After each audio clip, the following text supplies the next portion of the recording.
Listening to the Fringianity Underground podcast, Fringe Topics with a Christian point of view. Now here's your host, Leo Rutledge. Today's episode is going to be a short story that I wrote. I wrote this quite a while back, and I have revamped it and made it a little better here and there and added some better story elements to it. It's written from the point of view of a non-believer, so it may have some things in it that might bother you if you're a Christian or whatever, but it's also has a twist at the end, so if you stick around, you actually might see why I put those elements into it. It's a pirate story, so I mean, if you can't deal with what real pirates might have been like, and I don't even know what real pirates might have been like, but I imagine that they were pretty violent and kind of selfish. But the story has a good ending, so just stick around to the end if you're a Christian and you have some issues with the title of the story, The Loss of the Tide of Dagon. Just keep in mind, it's about the crew of the ship of the Tide of Dagon. So with that, let's begin the story.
The Loss of the Tide of Dagon. Written by Leo G. Rutledge.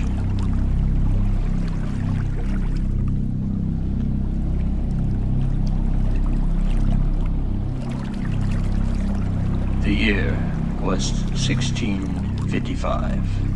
It was a dark night, and what a fog there was. The men of the pirate vessel, named after the old god of the sea, Dagon, were very tired after a long day of plundering loots from them that hoarded it. There was a great tiredness in the crew due to our long sailing.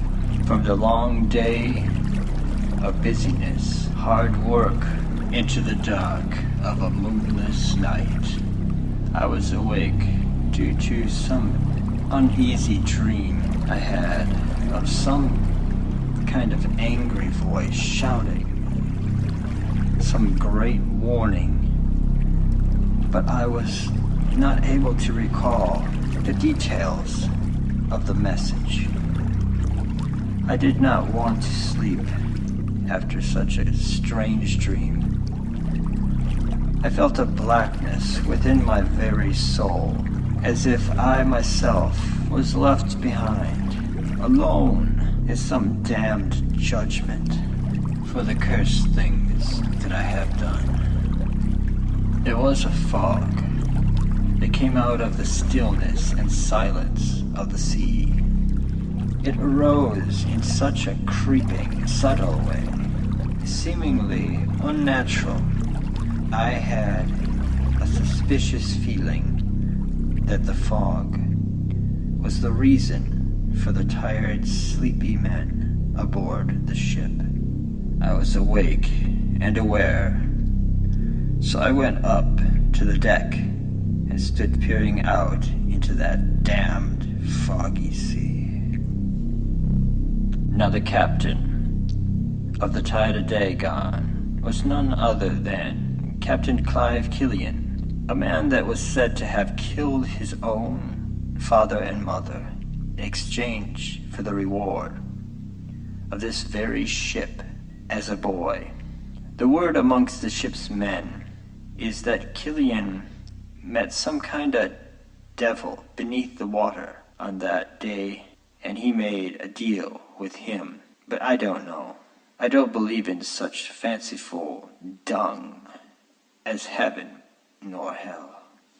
As I peered into the darkness and fog, I reflected on my first coming aboard this ship.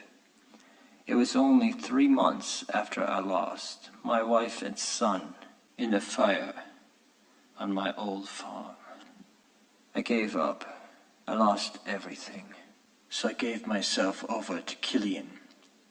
After meeting my fellow shipmate James, a thief by trade, in that old seaport drinking hole, I was looking to get as far away from that coastal town as I could. James and I quickly became friends, as we both lost everything in our own ways. He knew of Killian only by the secret knowledge gained from his underworld friends giving him the word that Captain Clive Killian needed 2 replacement men to help man the mysterious tide of Dagon vessel. Now, it was late that night when we came across that damned place of darkness and death. It was like this that the story went. Our vessel was moving almost at a standstill in the waters of the sea, amongst that hideous fog blacking out our sight, while sailing blind, with Killian pushing forward despite the risks of running ashore. There was not supposed to be any island or raised earth in the waters we moved through. Then there was a jarring stop, and we heard Killian swearing and cursing at the helm. He yelled, and James and the rest of the crew woke and began coming on deck, each man looking out into the heavy fog, looking for the sandbar that must have been what we hit. We were run aground, and the darkness would not reveal the mass of land so easy. The men threw down rope ladders and carefully got out of the vessel with lanterns in hand, finding that we ran across an island not noted in our sea map. Captain Killian quickly realized that we were stuck for now. He told the men to make some fires on the beach and prepare a camp in an effort to wait for daybreak. to analyze this mysterious island we had stumbled across. When the camp was set, it was somewhere around 5 in the morning. The sun began to give its light, and the fog had retracted somewhat, and the light was a foggy, dream-like haze. The ship was sunken in the sand. The sand was a blackish, slimy, abnormal kind of earth. The men said the sand seemed to move slightly, but they felt it was the hazy, foggy light making their eyes see things. The captain said, "Stop the freeing of the ship. Let's go up to that old dead wooded area and bury the loot and treasure now that we have found an island not marked on our maps. This would be a great place to hide our take from the Brits."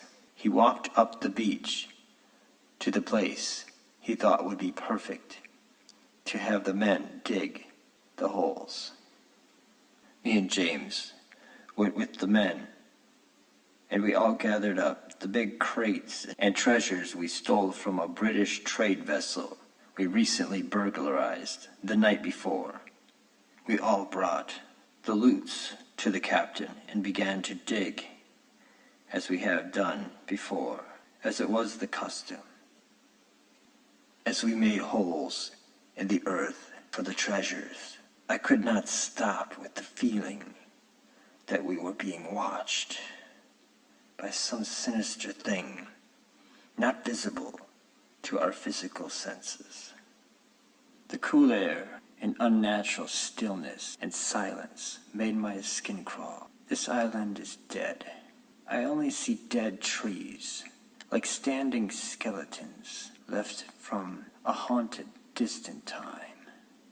I turned to James and asked if he felt haunted by this creepy place. He turned and looked up from digging in the dirt. He slowly gave the place a sight, looking as he said, "Yeah, this is not a natural island." He said he thought he saw some black shapes in the trees when he first got off the ship, but he looked again, and it was gone. James asked me if I noticed the lack of birds. I said, "Yeah." Then I began to wonder why. As we worked to dig the holes, I began to think about the old Baptist preacher I once debated and questioned when my wife and son were alive. They used to love the man's preaching. I always struggled with religion. I just remember the last time me and that Bible man talked. He said, "If you ever change your mind about Yeshua the Christ, call out to him." I thought about that Jewish man on the cross and thought, if I die, I sure don't want to die for nothing. I often thought of killing myself after losing my only family. She was so beautiful. She was my life. And the boy was my first glimpse at doing something that matters, in teaching the boy. But in one damn night, I lost it all. She never lost hope in me, but she never turned from her love in Yeshua, the core of her faith. I only hope that Yeshua saved her and the boy in the after realm, if such a place exists. Now the men had finished digging, and at that time it began to rain. Quickly, the freshly opened holes for the 3 treasures were filling with the freezing rain. Killian spoke loudly, "Dig, dig, damn it!" The men got one of the big crates into the muddy hole, and some men began to cover it, as me, James, and 2